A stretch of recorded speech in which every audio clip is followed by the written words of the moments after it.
और सलाम। आज मंच पे विराजमान हमारे भाई और साबिका डिप्टी चीफ मिनिस्टर तेलंगाना के और साबिका होम मिनिस्टर तेलंगाना के एमएलसी मोहम्मद महमूद अली साहब और साबिका स्पीकर साहब और आज काउंसिल में लेजिस्लेटिव काउंसिल में हमारे फ्लोर लीडर मधुसूदन आचार्य साहब, साबिका वजीर तेलंगाना के Sunita Laxma Reddy madam, farmer MLC Salim साहब, हमारे भाई श्रवण भाई, हमारे भाई आज इस जलसे को यहाँ पे बुलाने वाले और हम सबको यहाँ पे बुलावा देने वाले भाई हमारे शेख अब्दुल्ला सोहेल साहब, मसीउल्लाह खान साहब जो हमारे फॉर्मर चेयरमैन, इम्तियाज़ इशाक साहब, नगेश भाई हमारे फॉर्मर एमएलए, हमारे भाई वीरू भाई विष्णुवर्धन रेड्डी गारू, अब्दुल मुकीद चंदा साहब, नियाजी साहब, सोफिया मैडम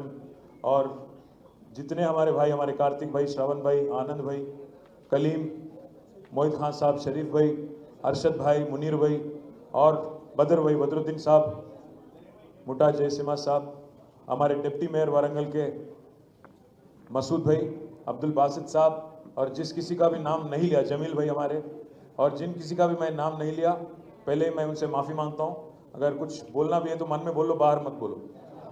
बस इतना ही कहते हुए मैं चंद चीज़ आपके सामने रखना चाहता हूँ। आज हिंदुस्तान के, आज़ाद हिंदुस्तान के पहले जो वज़ीर तालीम थे मौलाना अबुल कलाम आज़ाद, आज उनकी बर्थ एनिवर्सरी है। इस मौके पे आज बच्चों को और हमारे पार्टी के माइनॉरिटी लीडरों में कुछ खास लीडरों को बुला के ये जलसा आज हम लोग यहाँ पे तेलंगाना भवन में केसीआर साहब के डायरेक्शन पे हम लोग कर रहे हैं। चंद चीज़ मैं आपके जहन में लाना चाह रहा हूँ, आपको याद दिलाना चाह रहा हूँ।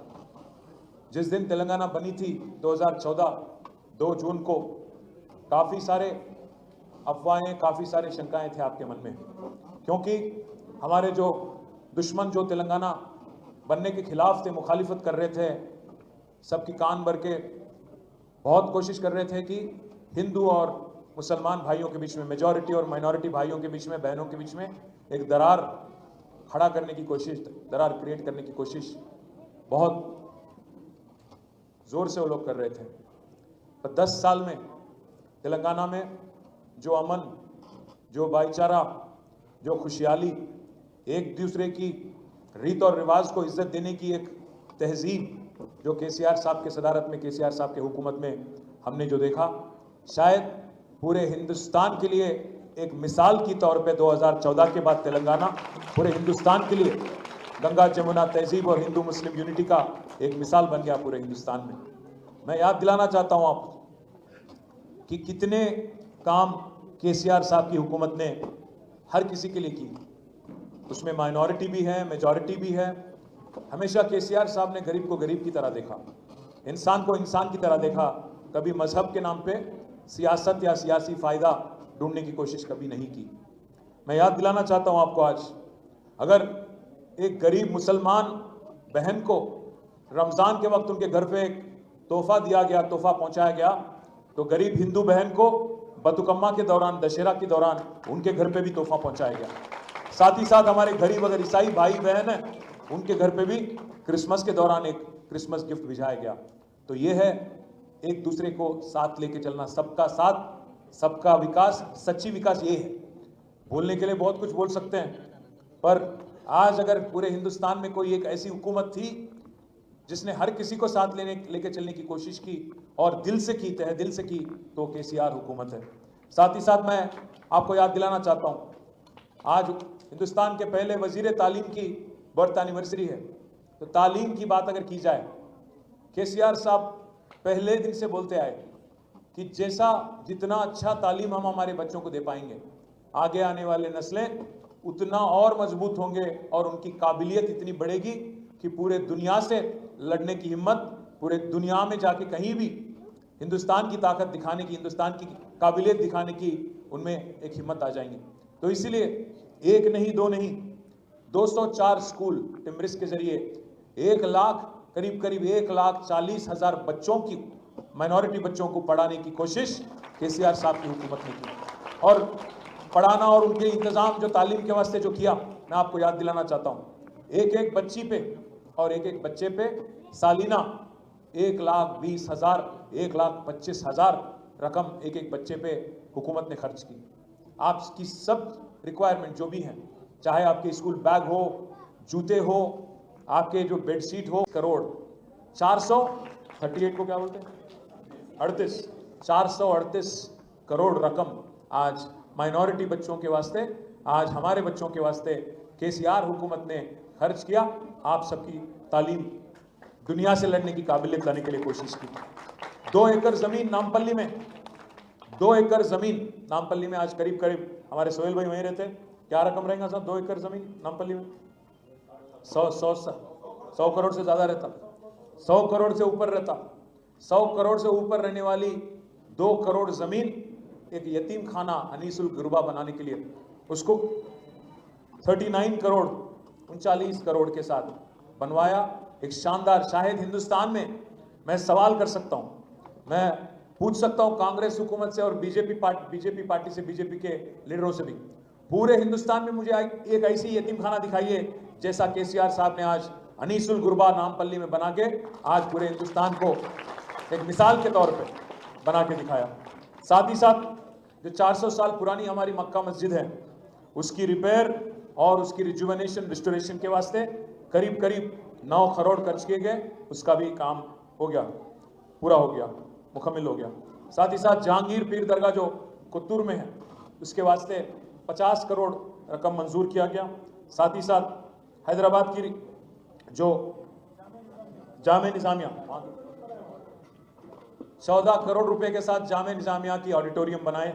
साथ ही साथ कोकापेट में, हैदराबाद में 40 करोड़ रकम के साथ एक इस्लामिक कल्चर कन्वेंशन सेंटर की भी तश्कील की गई।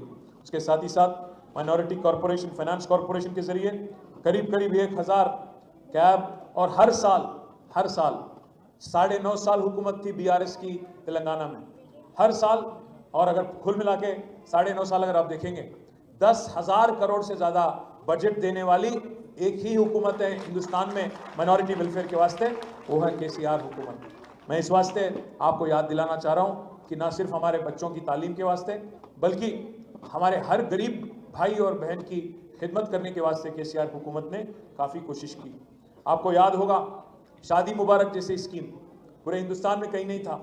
1 लाख रकम एक गरीब बच्ची की शादी में देने वाली पहली हुकूमत हिंदुस्तान में, चाहे अगर मुसलमान बच्ची हो, माइनॉरिटी बच्ची हो, शादी मुबारक, अगर हिंदू बच्ची हो तो कल्याण लक्ष्मी के नाम पे 1 लाख चेक घर पहुंचाने वाली हुकूमत केसीआर हुकूमत थी। साथ ही साथ मैं आपको याद दिलाना चाहता हूं, इमामों को और मौज़नों को 10,000 से ज़्यादा उनको हर महीना 5,000 तनख्वाह देने वाली हुकूमत केसीआर हुकूमत है। और सियासी जो पार्टिसिपेशन है, चाहे वो कॉरपोरेशन में हो, हमारे आज डिप्टी मेयर बैठे हुए हैं वारंगल के मसूद भाई, साथ ही साथ हैदराबाद में भी पहले डिप्टी मेयर एक मुसलमान भाई को मौका दिया बीआरएस पार्टी ने। डिप्टी सीएम पहले तेलंगाना बनते ही कार में और सिर्फ बीआरएस हुकूमत थी। मैं आपको 1 मिनट के लिए याद दिलाना चाहता हूं क्या क्या कांग्रेस पार्टी ने वादा किया माइनॉरिटी डिक्लेरेशन में। लिस्ट तो लंबी है, काफी लंबी है, उर्दू में छपवा देंगे, आपके घर तक भी पहुंचा देंगे। उन्होंने कहा कि सत्ता में आने के बाद, हुकूमत आने के बाद 6 महीने के अंदर सेंसस करेंगे और हमारे मुसलमान भाइयों को एक मौका मुलाजिमत में और एजुकेशन में और हर वेलफेयर स्कीम में 6 गारंटी और साथ ही साथ जो बाकी वादे किए गए उसमें आपको रिजर्वेशन देके आपको बढ़ावा देंगे। कुछ नहीं करे आज तक। 100 दिन का वादा तो भूल गए, 300 दिन भी हो गया, आज तक कम से कम उस बारे में एक आवाज तक नहीं उठा रहे हैं। बताया गया था डिक्लेरेशन में माइनॉरिटी की 4,000 करोड़ की बजट रखेंगे और माइनॉरिटी सब प्लान लाएंगे। देखना पड़ेगा क्योंकि 1 साल तो गया, अब बचे 4 साल क्या करेंगे, क्या वादा निभाएंगे, देखना पड़ेगा। सब प्लान लाएंगे या नहीं लाएंगे, या 4,000 की जो बात करें इसको भी निभाएंगे या ना नहीं निभाएंगे, ये भी देखना पड़ेगा। हमारे बच्चों के वास्ते कहा गया था, यूथ के वास्ते, कि 1,000 करोड़ की लोन देंगे। पर आज तक मेरे हिसाब से 1 लाख तक का भी लोन नहीं दिए। साथ ही साथ अब्दुल कलाम तोहफा ए तालीम स्कीम बोले, पर आज वहाँ पे हुकूमत की भी प्रोग्राम है रविंद्र भारती में। उम्मीद करता हूँ कम से कम आज अब्दुल कलाम साहब के नाम पे आप वादा करे थे तोहफा ए तालीम, आज उम्मीद करता हूँ कि हुकूमत कुछ ऐलान करेगी। ऐलान करके वहीं तक नहीं छोड़े, आप उसको आगे ले जाए, रकम भी दें, बजट में भी लगाए और जोरों शोर से इसको आगे भी ले जाए। मैं हुकूमत से भी मैं याद दिलाता हूँ और उनसे भी रिक्वेस्ट करता हूँ। साथ ही साथ काफ़ी और वादे, पीएचडी और पीजी और एमफिल करने वाले बच्चों को 5 लाख रकम मदद आपको मिलेगी। सिख माइनॉरिटी फाइनेंस कॉरपोरेशन की वादा की गई थी। उर्दू मीडियम टीचर के लिए अलग से डीएससी की वादा किए। साथ ही साथ इमाम और मौज़नों की जो तनख्वाह है 5,000 से बढ़ा के उसको 12,000 करने की वादा, और खबरस्तानों के वास्ते, मुसलमान और क्रिश्चियनों के वास्ते अलग से हर अजला में और हर कॉन्स्टिट्यूंसी में ज़मीन देने की बात। और बताया गया था कि हर गरीब माइनॉरिटी भाई को जिनके पास मकान का घर के लिए ज़मीन नहीं है, उनको ज़मीन भी दिया जाएगा और 5 लाख रकम भी दिया जाएगा घर बनाने के वास्ते। साथ ही साथ नया जो शादी करने वाली, अगर कोई नया शादी कर रहा है बच्चा या बच्ची, तो उनके वास्ते बताया गया था केसीआर साहब 1 लाख दे रहे हैं, हम उसके ऊपर 1 तोला सोना भी देंगे आपके लिए, और रकम भी बढ़ा के 1 लाख नहीं बल्कि 1.5 लाख आपको देंगे। आज तक कुछ किए नहीं। साथ ही साथ बहुत कुछ और है, कागज तो काफ़ी है। मैं बस इतना ही कहूँगा आपसे, मोहब्बत की दुकान आज नफरत की दुकान बन गई। आप देखिए आज पूरे तेलंगाना में कितने सारे जगह दंगा फसाद आपको देखने को मिल रहे हैं। 9.5 साल में एक दिन नहीं, 1 घंटे तक भी कर्फ्यू लगाने की जरूरत कभी केसीआर की हुकूमत में जरूरत नहीं पड़ी, पर आज पहली बार तेलंगाना बनने के बाद 1 महीने तक हैदराबाद में दीपावली दशहरा के टाइम पे आज 144 सेक्शन लगा दिए 1 महीने तक। मैं इसलिए आपसे पूछना चाहता हूं, कहां केसीआर साहब और कहां ये चिचोरा सीएम हमारे, अभी जो क्या नाम है उनका, रेवंत रेड्डी, नाम तक लेने की जरूरत नहीं है, चिचोरा इंसान है उन्होंने। मैं बस एक ही चीज कहना चाहता हूं आपसे कि आप असलियत जान गए उनकी। मैं काफी हमारे भाइयों से बहनों से मिल रहा हूं। कल वरंगल गया था मैं, वहां पे भी काफी हमारे भाई आए, बहन आए, मिले हमसे, बोले कि साहब 4 साल इंतजार करना पड़ता क्या? मैं बोला क्या करें, 1 वोट की सजा 5 साल मिलती, आप गुमराह हो गए, अब 5 साल तो परेशानी भुगतना पड़ता, क्या करें? बोले कोई तरकीब नहीं है क्या? मैं बोला तरकीब तो मैं नहीं जानता, अगर अवाम को गुस्सा आया और दिल्ली वालों को गुस्सा आया मैं नहीं जानता हूं, पर अवाम को अगर जो तकलीफ आज